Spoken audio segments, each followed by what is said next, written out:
Hey, what's up everyone? This is Derrick Broze with the Conscious Resistance Network. Today I'm going to be looking at an interview that took place between Richard Heathen of Liberty Machine News and Richard Spencer, the alt-right thought leader that has been pretty controversial recently. I did an interview with Jeffrey Tucker at Anarchapulco in Acapulco, Mexico that was released last week on the Conscious Resistance YouTube channel. You can check that out. And in that, we discussed the incident between Jeffrey Tucker and Richard Spencer, and Jeffrey lays out his side of the story. And in this interview with Richard Heathen on Liberty Machine News, Richard Spencer lays out his viewpoint and his perspective of what's happening in the libertarian movement, what the alt-right is, and what his vision is. And I see people online saying, oh, you've got it all wrong. He's not a white supremacist. He's a white nationalist. And, you know, they separate this and say, okay, well, one group wants to put themselves above other people. The other is just wanting to form their own nation state built around their ethnicity or their nation, whatever that means to them. So I decided to look into Richard Spencer and read his words for himself and listen to this interview where Richard Heathen does a good job of giving him a chance to say in his own words what he believes and what he's calling for. So today I'm going to dissect that video and show you in his own words why the ideas being put forth by Richard Spencer are not compatible with libertarian, anarchist, freedom-minded individuals and why it's a bad idea to align with these people. According to John O'Sullivan's law, any movement, entity, or institution that is not explicitly right-wing will eventually turn left-wing. We've seen this happen to the modern liberty movement, founded by Ron Paul. It has been infiltrated by leftists. So for me, this is, I just want to make this first point. What Richard Heathen here does, and a lot of people I'm seeing do this, Christopher Chase Rachels, who I debated last week, Alex Jones, Stefan Molyneux, some of these people who were libertarians or libertarian-leaning and are now going far conservative in response to the extreme left of the social justice warriors, regressives. This is the mirror image on the other side. You have one group going more authoritarian, wanting political correctness to be enforced by the state. The other side is going even more extreme. So these people, though, they're stuck in this left-right paradigm still. And, you know, many of us came to the conclusion that the left-right paradigm doesn't really exist, that the state, the New World Order, whatever you want to call it, is really trying to use both sides to condition people and control them, social engineer the total control of our lives. But some people only look at the philosophy and they don't see that. So because of that, they have a flawed view of and perspective of the situation, and they try to just look at it rationally and logically. But it doesn't necessarily make sense logically. There are people trying to control our world, and they're using the left-right paradigm and even the freedom movement within there, as they have always done with COINTELPRO and other government programs, to disrupt these movements. I think that's a likely possibility. But Richard Heathen, Chase Rachels, Richard Spencer, and these other people would tell you that it's just the leftists that are the problem. The leftists, just worry about the leftists. And they're pushing people further and further towards authoritarianism and statism on the right. And I think the libertarian movement is largely, it's self-destructing. What I think is going to happen is going to be divided into two, and those on the right are going to have to work to rebuild what was built by people who let the left in. I don't know. I don't know where this came from, but I think they're going to probably go alt-right. No, Richard, we're not going to go alt-right. Only the people who are unprincipled and who are giving up on understanding freedom and liberty and knowing that ultimately that will prevail in the end. Only the people who aren't falling for the fear tactics about refugees and immigrants and people taking our jobs and aren't buying into this idea that only certain cultures, only certain skin colors or ethnicities can understand the concepts of freedom.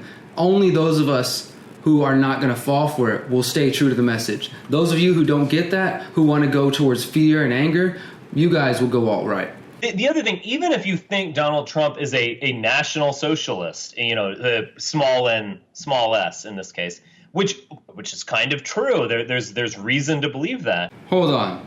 So they're saying that Donald Trump might be a national socialist, aka a Nazi, but just a small n, little s national socialist, not a big N, big S national socialist, and he might be. And later on, of course, in this interview, they gush over how much they love Donald Trump. So are the accusations of Nazi national socialists, are those accurate? I mean, at the least, you're saying that you support somebody, you love somebody who is possibly a national socialist in some variety. I think, here's the thing, I'm all for everything libertarian, but I think that we don't live in a perfect Rothbardian utopia, right? So we have to kind of be pragmatic with which libertarian policies we advocate and when. Free trade's great among equal countries with an equal footing, like United States and Canada. I think we could have pretty free trade there, pretty much free trade as free trade could be. Say Canada, I'm Canadian, say Canada and, I don't know, Uzbekistan. I think that maybe one group might benefit more than the other. Like, I'm not a hardcore economist. I haven't cracked the numbers, but I suggest that when you're dealing with another country that has less regulations and a lower standard of living, you probably, and you do complete free trade with them when you have a higher wages, higher standard of living, you're probably on the losing end, right? It's an equaling. What you're doing is basically equalizing these other people out. And if that's what you want to do, I guess. But I don't think. Here's the thing. Yes, it's such a horrible idea to think about trying to do business with other nations around the world, regardless of their standard of living. Maybe they have products that are beneficial to you. Maybe they have ideas that can be exchanged between nations, and that's how they are elevated, through the exchanging of ideas and of business. Sure, one country may lose a little in the exchange, but ultimately it's about growing the human species together. And on an individual level, encouraging that individual empowerment. What you guys are doing is collectivizing an entire group of people, Uzbekistan or wherever you want to think of. And I wonder, have you guys ever actually got out of the United States? If you have, did you go get involved in the culture? Richard Heathen, you say that you want a world where you can explore other cultures, but you want to keep everything separate. I have this feeling that you guys really don't know much about other places around the world, other than the violence that you focus on, and you assume that that's just what everyone everywhere else outside the United States or everyone without a light skin tone must be like. If we apply globalization to nations, this won't just be a fact of a couple thousand Mexicans coming across the border. This will be, half of Beijing moving to South Dakota, and half of South Dakota moving to Cuba, and half of Cuba moving to Toronto, and half of Toronto moving to Uzbekistan. I mean, if the populations are going to simply follow capital. Then Richard Spencer and Richard Heathen go on about saying that globalization is going to lead to just populations moving all over the place. You're going to have people flood into Carolina from Beijing, and people flood in from America to Cuba, and all this. It's such a horrible idea, first of all. But generally, I don't just see everyone flooding other places because there's not this extreme sense of nationalism. Maybe when we get rid of the state, as life is elevated and things become easier, travel becomes more regular and a more normative aspect of people's life. But I don't generally see a whole bunch of people just leaving their home country. Get around a little bit, see Mexico, see other places. People are happy where they're at. Yes, they want to see other places, but they're happy living where they're at. Some people want to come to America because they think it's better. Other people are very content where they are. I don't think people are going to flood from one nation to the next all of a sudden just because there's no nationalism. I totally agree with most serious libertarians that all this American foreign policy of the past 25 years has been terrible for, the people of the Middle East and elsewhere around the world, and that we have caused to an important degree this refugee crisis. I get it, and I agree. And I will give it to Richard Spencer. Right here, he acknowledges that the United States has caused the refugee crises around the world through their horrible foreign policy of bombing the shit out of people. That, by the way, Donald Trump wants to continue. If you're saying that you want to promote liberty, you're saying that liberty is an ideal almost in itself. It's valuable in itself. I think this is getting at that transcendent nature, that desire to transcend oneself that I think really is at the heart of us. Other peoples, other races don't have any problem with identity. They don't have any problem with the stuff I talk about. They are who they are. They get it. You don't need to tell an African American, why don't you embrace your African American identity? You don't have to tell them that. They do it. They get it. They call each other brother and sister. I think that's actually very symbolic and important. Something I wish white people would do.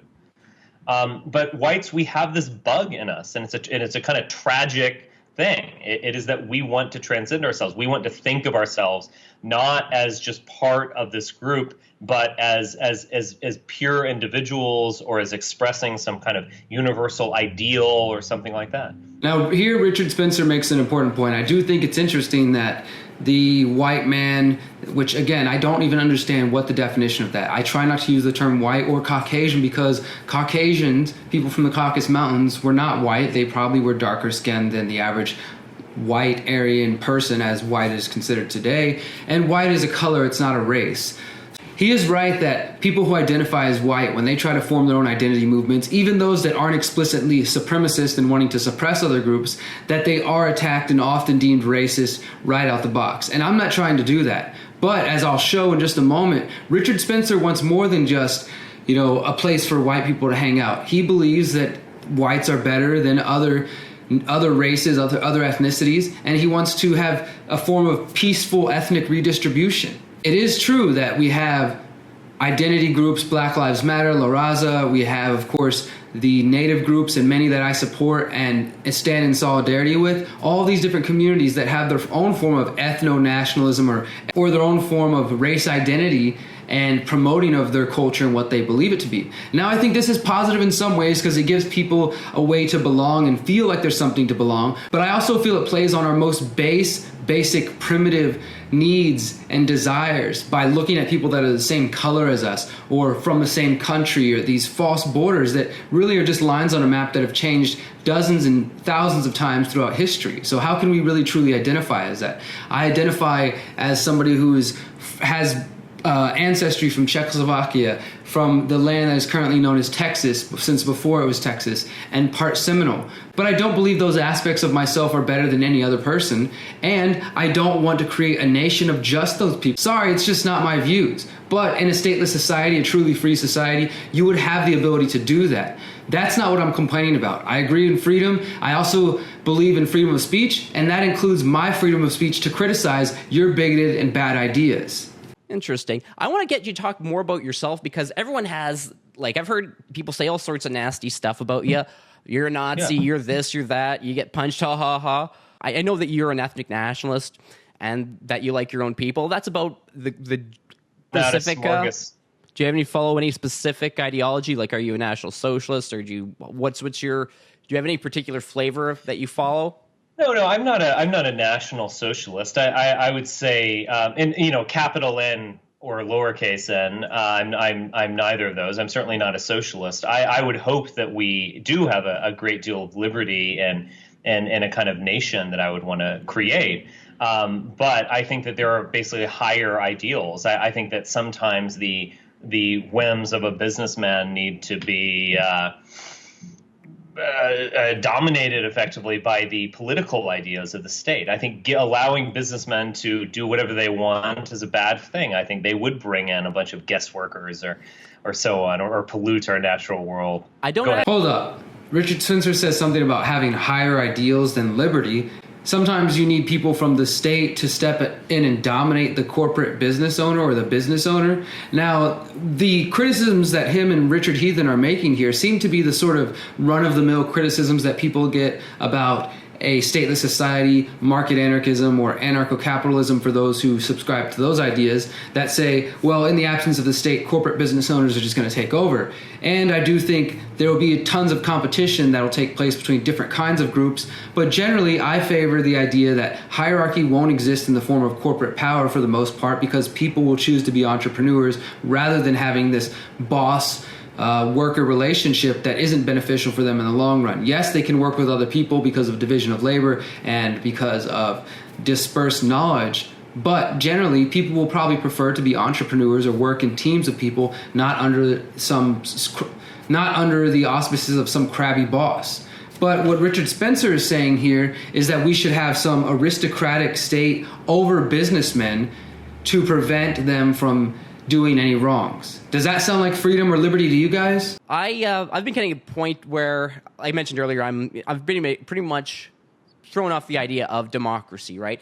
I'm getting to the point where I think that we might need a landed aristocratic class. Aristocracy. Aristocratic class to temper the desires of the plebs, because the plebs, the lower classes, however you want to contextualize that, they always want to take more out of the system than they put in. The lower classes? sounds like he's a Marxist or something talking about classes, right? But then also collectivizing people, saying, oh, the lower classes always want to do this. They always want to do this. When you hear generalization, when you hear collectivizing of people, definitely stay away from this. This is not principled thinking. I do think I agree with you as well that there is a need for an elite political class. We don't have that in the United States. We have a kind of so-called meritocratic system where basically there are different interest groups that use the state. They effectively rent out the state. They get a hold of the state and they use it for their interest. And there's ultimately no state class. That is a higher aristocratic class in charge of politics who have long-term thinking, as Hoppe certainly laid down, who think about effectively feel that they own the state and that they own this territory and that they have a long-term plan for its survival and flourishing.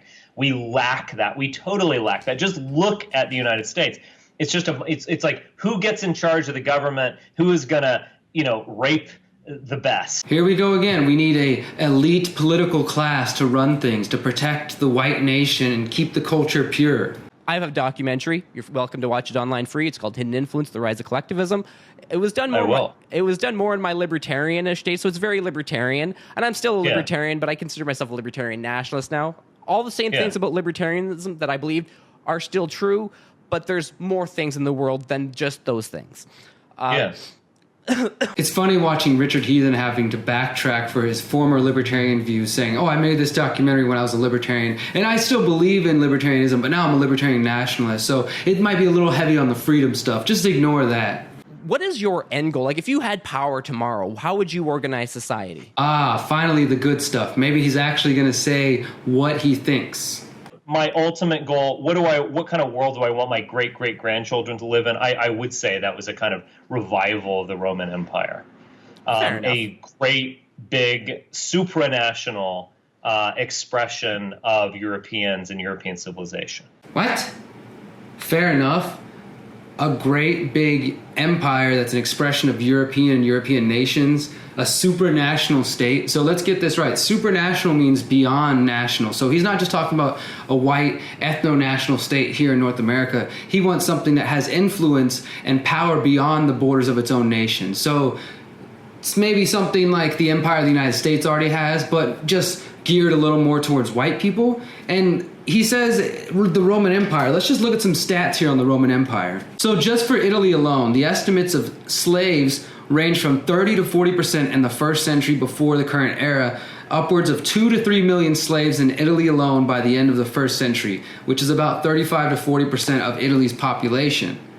So he wants an empire that maintains slaves of up to almost half of the population. Some statistics show that for the empire as a whole, the slave population has been estimated at just under 5 million, representing 10 to 15% of the total population of the 50 to 60 million inhabitants.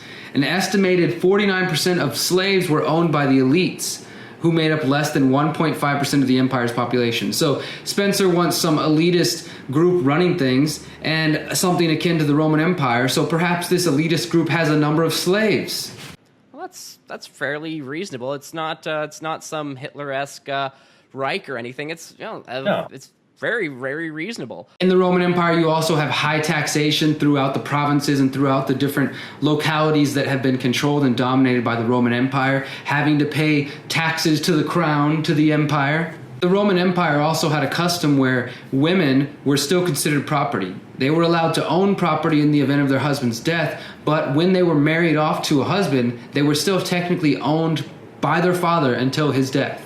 By the way, in case you didn't know, the United States Constitution, this democracy as some people call it, or a republic as some people call it, it was actually modeled after the Roman era, after Athenian democracy and Roman republicanism. Now let's take a minute to actually see some of Richard Spencer's other calls for action, okay? He's talked about now wanting something akin to the Roman Empire, ethno-nationalism, European nations, European values.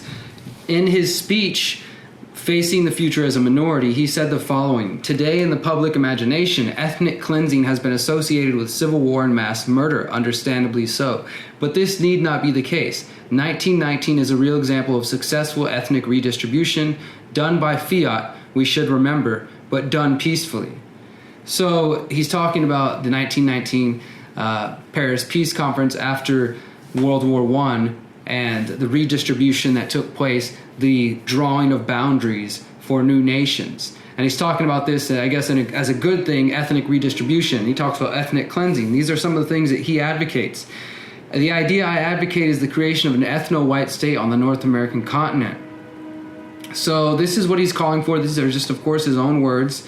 And this has been discussed openly plenty of times. He's saying he's just calling for a peaceful ethnic cleansing. It's nothing more. It's nothing too dangerous.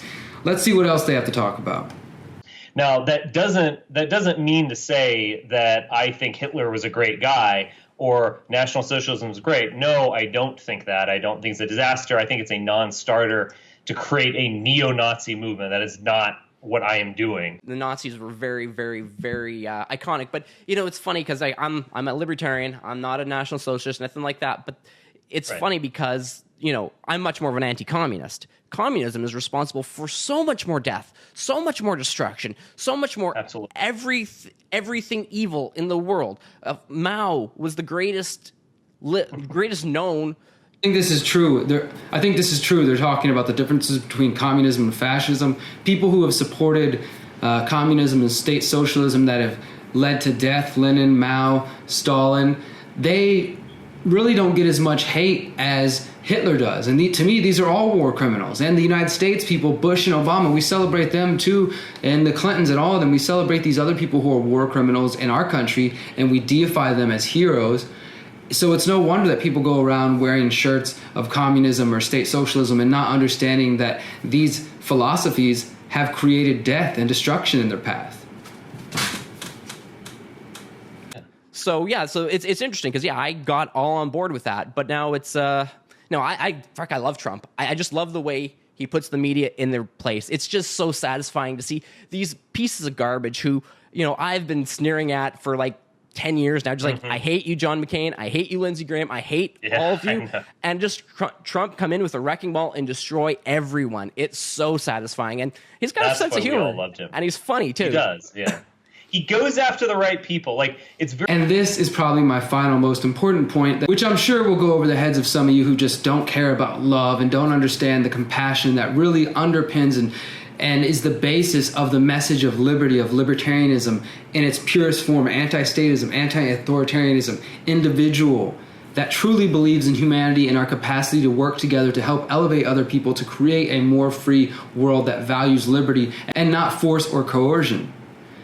You guys are stuck in hate, and that hate, if you listen to what they're saying, it's born out of fear. It's born out of anger. All of that can be traced back to this fear of different people, whatever experiences they may have had that led them to believe and to buy into these ideas that somebody of a different skin color, somebody of a different border, a different nation is going to attack them. And I know we'll get some comments, people saying, well, what about what's happening in Sweden? Look at what's happening in Germany. Yes, it's true. There are conflicts that are taking place, and some of it involves people from immigrant communities that have come in and created gangs, and there's trouble there. But the idea that we should then pay attention to this situation and resolve that the state, empowering the state, and authoritarianism is the answer is completely misguided. You guys can call it pragmatic if you want. It's unprincipled. It's anti-principled. It's against everything that those who value and love liberty and freedom and humanity stand for.